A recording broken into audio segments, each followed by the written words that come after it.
ही video त्या विद्यार्थ्यांसाठी आहे जे फक्त कॉलेजला जाऊन टाइमपास करतात आणि आपल्या आई वडिलांनी शिक्षणावर गुंतवलेल्या पैशाचा अपमान करतात।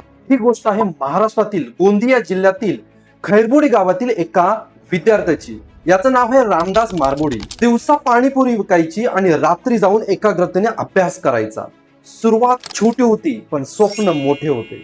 यातच सगळं बालपण हे गावात गेलं। त्याचे वडील हे शाळेत शिपाई होते आणि त्याची आई ही गृहिणी होती। जसं महाराष्ट्रातल्या प्रत्येक कुटुंबात जी परिस्थिती असते तीच परिस्थिती या विद्यार्थ्याची होती। त्याच्या पुढील शिक्षणाचा खर्च आपल्या आई वडिलांवर येऊ नये म्हणून यांनी काहीतरी कामधंदा करण्याचा निर्णय घेतला। त्यासाठी तो दिवसा पाणीपुरी विकायचा आणि रात्री घरी जाऊन अभ्यास करत बसायचा, कारण त्याची स्वप्न ही मोठी होती।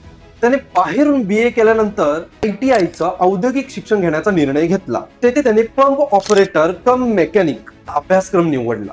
तेथे त्याला टेक्निकल नॉलेज मिळालं। पाण्याचे पंप, प्रेशर, जल शुद्धीकरण तंत्र याचा सखोल अभ्यास केला, कारण त्याला फक्त सेमिस्टरमध्ये पास व्हायचं नव्हतं, तर त्या क्षेत्रामध्ये त्याला नॉलेज मिळवायचं होतं। तेव्हापासूनच त्यांनी इस्रोची स्वप्न बघण्याचा निर्णय घेतला। 2023 मध्ये त्यांनी इस्रोच्या अप्रेंटिस ट्रेनिंग मध्ये त्याने फॉर्म भरला। त्यानंतर 2024 मध्ये त्याने नागपूरला जाऊन लेखी परीक्षा दिली। अशा तऱ्हेने त्याने टप्प्याटप्प्याने सगळ्या स्किल टेस्ट पास केल्यानंतर श्रीहरिकोटाला इस्रो मध्ये त्याची निवड करण्यात आली।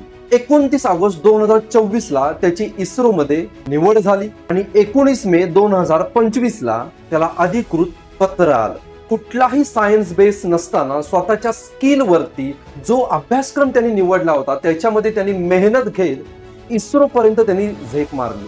असा हा रामदास आज इस्रोच्या टेक्निकल डिपार्टमेंट म्हणून आज सुद्धा काम करत आहे आणि भारताच्या अंतराळ मोहिमेत आज आपलं योगदान देत आहे। परिस्थिती कठीण होती पण स्वप्न मोठी होती। त्याला त्याच्या परिस्थितीची जाणीव होती पण त्यांनी तक्रार कधी केली नाही।